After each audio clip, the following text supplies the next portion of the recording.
Existe um modo de cor, a gente pode colocar modo de cor entre aspas, que é um modo de cor chamado Pantone. Por que a gente coloca Pantone entre aspas? Porque na verdade a Pantone ela é uma empresa.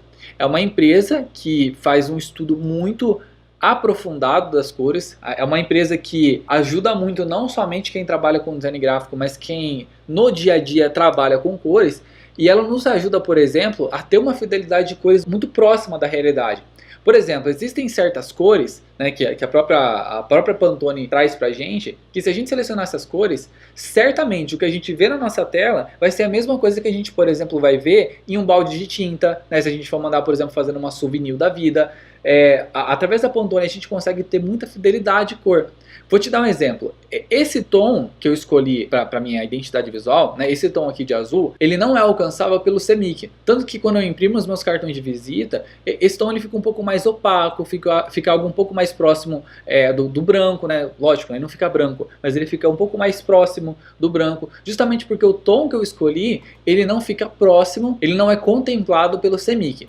No entanto, a Pantone, né, ela tem algumas ferramentas aqui dentro, depois você pode pesquisar de maneira mais aprofundada, que se você, por exemplo, pegar a referência Pantone e trazer para o Photoshop e trazer para o Illustrator, por exemplo, independente se você vai fazer uma impressão de um arquivo ou se você vai simplesmente usar essas cores nas redes sociais, você vai ter fidelidade de cores. Então você não precisa meio que se preocupar se o tom de cor que você escolheu vai ficar bom na impressão. Justamente porque a Pantone ela é responsável por fazer isso pra gente. Então eles estudam as cores, eles vão fazendo testes em cima de testes e eles montam algo chamado de cartela Pantone, que a gente pode comprar, por exemplo, e a gente vai ter ali uma referência física na nossa mão de como as cores se comportam no mundo real. Porque, por exemplo, se eu tentar imprimir esse tom aqui de azul ou esse tom de vermelho, dificilmente eu vou conseguir, porque é um tom muito saturado. Mas o que eu posso fazer? Eu posso dar um Ctrl C, vir aqui na Pantone, deixa eu ver se eu consigo encontrar a ferramenta.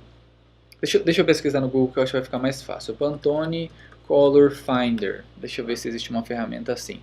Eu posso, por exemplo, pegar um tom, trazer para o Pantone e o próprio Pantone, ou a própria Pantone, não sei se é uma empresa, ou se é, enfim, não sei se eu posso falar no masculino ou no feminino, a própria Pantone vai me dar uma sugestão aproximada do tom que eu estou querendo imprimir.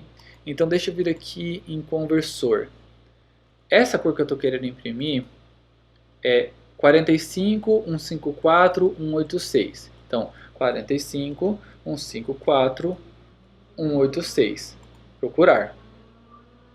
E aqui embaixo, a Pantone ela vai me dar algumas sugestões que, se eu escolher essas cores, certamente o que eu estou vendo na minha tela, eu vou conseguir ver também numa impressão, né? Claro que se eu for imprimir numa gráfica responsável, que as cores estão bem calibradas, né? Existe um combo de combinações. O seu monitor ele precisa estar calibrado, a gráfica onde você vai imprimir precisa ser uma gráfica responsável, que não vai imprimir as coisas de qualquer jeito. Então, caso você queira, por exemplo, pegar uma cor que ela é muito saturada, por exemplo, você pode trazer ela para o Pantone, ela vai trazer cores que são próximas, dificilmente você vai achar uma cor que é muito igual. Certo? Mas ela vai trazer cores próximas que você pode usar e aí você não vai ter essa preocupação. Então, por isso que a gente fala às vezes, usa Pantone para você ter bastante fidelidade de cores. Mas não necessariamente o Pantone é um modo de cor. O modo de cor é RGB e CMYK. Pantone é a referência que a gente usa para encontrar RGB e CMYK. Tá bem? Então não sei se isso ficou claro para você. Eu sei que esses conceitos são um pouco mais avançados para quem está começando agora. No entanto, você pode se aprofundar depois, fazer um estudo mais abrangente, que eu tenho certeza que você vai conseguir entender esse conteúdo de maneira específica.